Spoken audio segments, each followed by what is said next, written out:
I mean, seriously, I mean,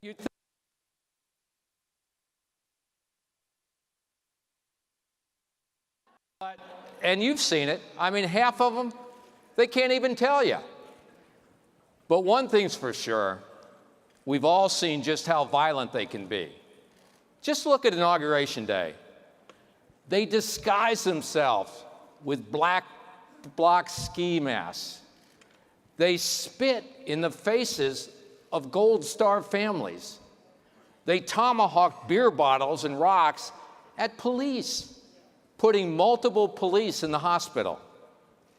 They smashed businesses, plate glass windows, while customers cowered inside. Ladies and gentlemen, have we ever seen such anger in this country? In California, a high school girl was asked, "Do you hate Mexicans?" And when she replied no, they said, "You support Trump, you hate Mexicans." And then they beat her up. In San Francisco, they attacked a group of Trump supporters. They pelted a woman with eggs. They stole their Trump hats, and then they burned them in the street. The left's message is absolutely clear. They want revenge. You've got to be punished. They say you're what's wrong with America, and now you've got to be purged. But maybe it's time these protesters took some advice from Barack Obama. The election has consequences, and we won. That's right. Folks, our long nightmare, it may not be over. The fact is, it may just be beginning. Because right now, we face a gathering of forces that are willing to use violence against us. Think about it. The leftist movement in this country right now is enraged. Among them and behind them are some of the most radical political elements there are: anarchists, Marxists, communists, and the whole rest of the left-wing socialist brigade. Many of these people literally hate everything America stands for: democracy, free market capitalism, representative government, individual freedom. They want to tear down our system and replace it with their collectivist, top-down, global government knows best utopia. And they've got money, billions, from George Soros to a vast network of leftist organizations. And they all have different agendas, complaints, motives for what they do, but they all share one thing in common. They're angry, they're militant, and they're willing to engage in criminal violence to get what they want. But here's what's different from the leftist violence that we've seen in the past. For the first time, we also face an enemy utterly dedicated to destroy not just our country, but also Western civilization. We also face a national media machine that's not only biased almost entirely one way, it also dumps gasoline on simple political disagreement to turn it into cultural IEDs. They dehumanize, they demonize us all by calling us every evil name in the book. And when the anger explodes, what do? They step back, catch it on video, replay it nonstop for ratings and outrage, and more chaos tomorrow when you turn in your TV. Meanwhile, crime, it's rising again in many U.S. cities. According to the FBI, drug gangs are expanding their networks all across the country. The FBI also says gang members are infiltrating law enforcement and even the military. In jails, they're working with extremist groups that go all the way from white separatists to white supremacists to black separatists to Muslim prison gangs. On the outside, gangs are committing more and more cross-border crimes. According to the FBI, Mexican drug cartels are working with 100,000 street gang members in Chicago alone. Think about that. I think we all agree we live in a more angry, more dangerous world than we've seen in a long time. A lot of people, for a lot of reasons, want to blow it all up and tear the whole thing down. It's in the Saul Alinsky strategy of slowing grievance and indignation to raise holy hell. It's in the leftist radical plan to tax capitalism to collapse. And it's in the Rahm Emanuel doctrine of never let a crisis go to waste. And it's in the ISIS dream of a worldwide caliphate. So what happens when it all collects and collides like a hurricane? What happens when the national media wind machine blows it up into a firestorm? And what happens if, God forbid, our enemies use that to their advantage? Is it anything but a matter of time before the terror and bloodshed we've seen in Brussels or Paris come home to America? Do we need to look any further than Boston, San Bernardino, or Orlando to know that that time has already come? With social media, it's easy enough to find out where to go and when.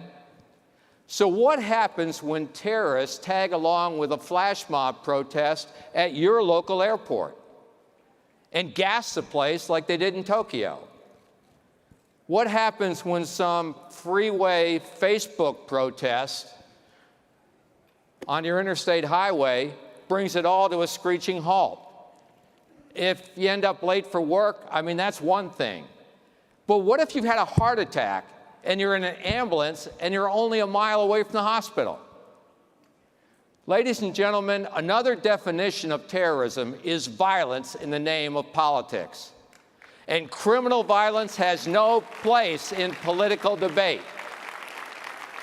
And those who incite it or engage in it need to be prosecuted and punished, period.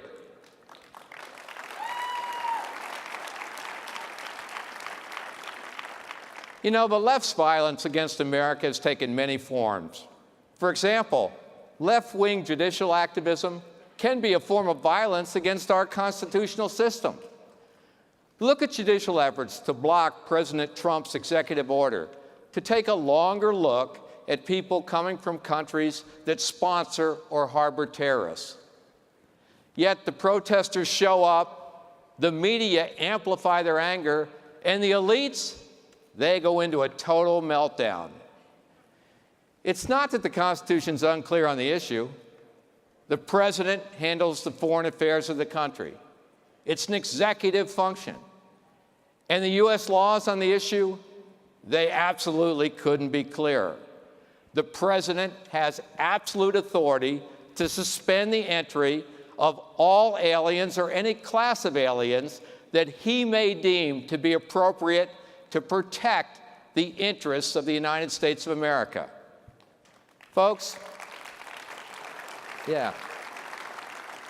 when unelected, unaccountable judges can take that clear, unambiguous language and then twist it and pervert it to make it mean whatever they want, they might as well throw a Molotov cocktail at the U.S. Constitution. They do violence to the Constitution's separation of powers. They do violence to the U.S. Code and the Supreme Court precedent. And they do violence to the checks and balances that keep government under control. Because by making the law mean anything they want, they make the law mean nothing. As even the liberals' own Supreme Court Justice Hugo Black said, and I quote, "Our Constitution was not written in the sands to be washed away by each wave of new judges blown in by each successive political wind." Ladies and gentlemen, the leftist media is responsible for blowing the winds of violence as well. And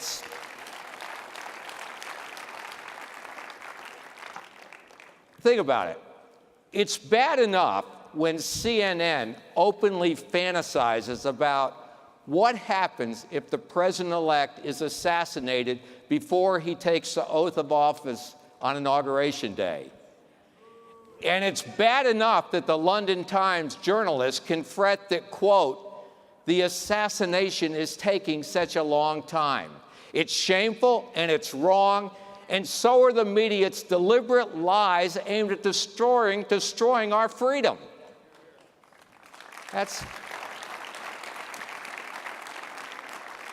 At the NRA, that's something we've been dealing with for decades. Back in 2003, when the 10-year Clinton gun ban was set to expire, CNN deliberately tried to mislead the public. And I happened to be sitting there in their studio live, so I called them out. Watch this. Now we give you the other side from the Executive Vice President of the National Rifle Association, Wayne Lapierre. Wayne, thanks for being with us. Hi, Kara. Good to be with you. Well, if the ban on assault weapons expires, what kind of weapons would be legal? Kara, let me say this at the start. I'm glad you ran that story, because apparently the only difference between the New York Times and CNN is that when a reporter for the New York Times fakes a story, he's fired, and at CNN he's not. Your bureau chief, John Zarella, deliberately faked the story yesterday, intending to show that the performance characteristics of banned firearms on the list are somehow different from the performance characteristics of firearms not on the ban list. He was implying that these were machine guns or fully automatic guns. That's not true. Mr. Lapierre, I have to stop you there. No one fakes stories at CNN, and John Zarella definitely did not fake a story at CNN. You're very off base. I'm going to let you say your opinion, and let's have a conversation, but don't accuse our reporter of faking any stories, sir. Let me say it again in front of the whole country. Your reporter faked that story yesterday. It deliberately misread the viewer. There's no way it could be true, and I challenge CNN to defend it. Yeah, they did. They did.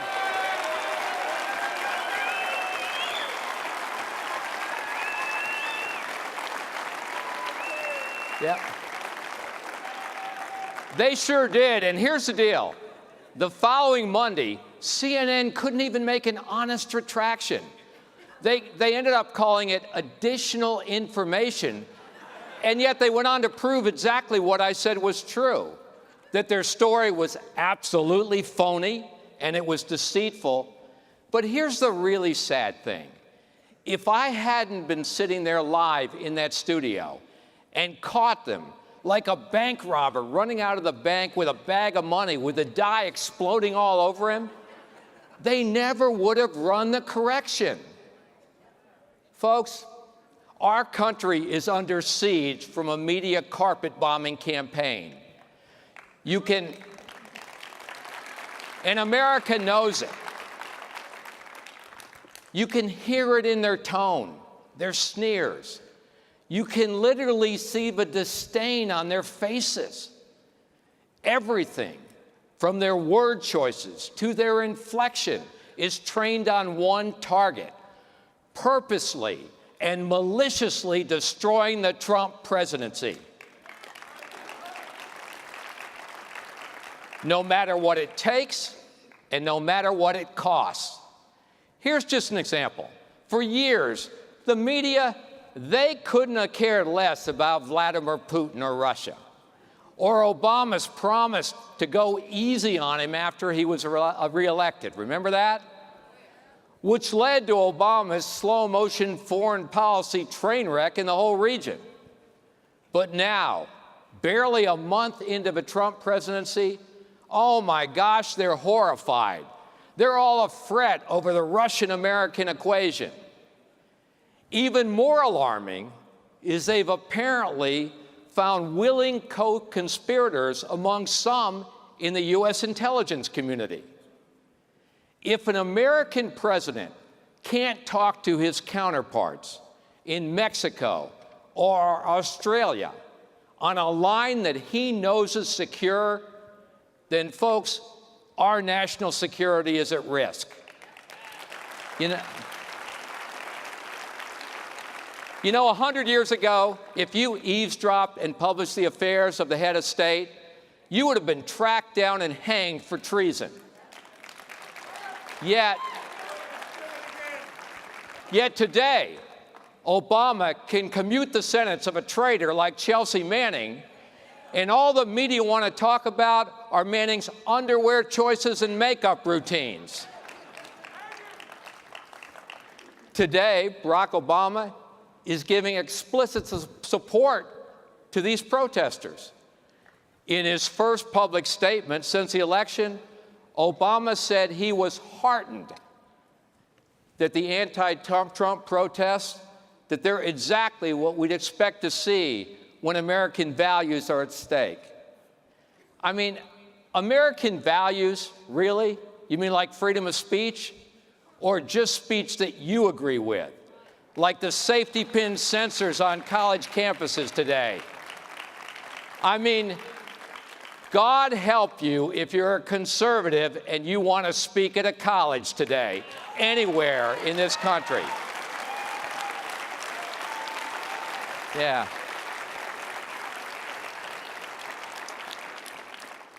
I mean, did you see their night of tolerance and diversity of opinion at Berkeley this month? I mean, Berkeley, the supposed birthplace of the free speech movement of the 60s, is now where speech is silenced, and its defenders are beaten by mobs, and the police are told to stand down. They called people fascist, yet they use the same brutal tactics that the fascists used in Europe in the 20s and the 30s. But I'll say this, if they think they're going to crowbar and hammer and burn the foundations of Western civilization, they better bring a big stick and pack a lunch, because they're going to have one hell of a fight on their hands.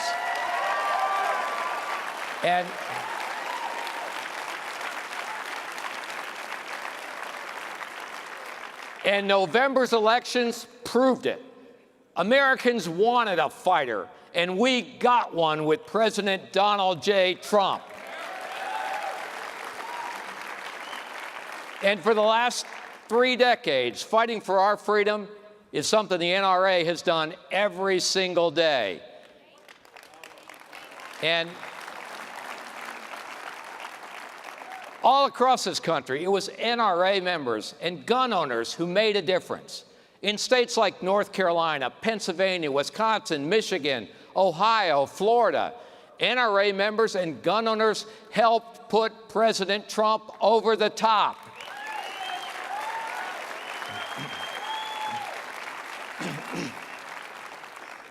Folks in media said we were arranging deck chairs on the Titanic by backing Trump.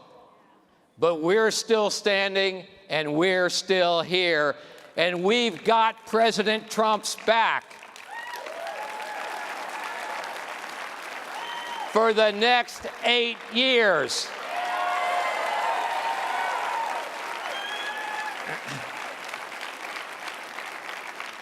We got 5 million active NRA members, 25 million more who consider themselves NRA members, and we have gun owners and Second Amendment supporters all over this country. So if you're a member of the leftist media, or a soldier for the violent left, a violent criminal, a drug cartel gang member, or a would-be terrorist, hear this. You're not going to win, and you will not defeat us.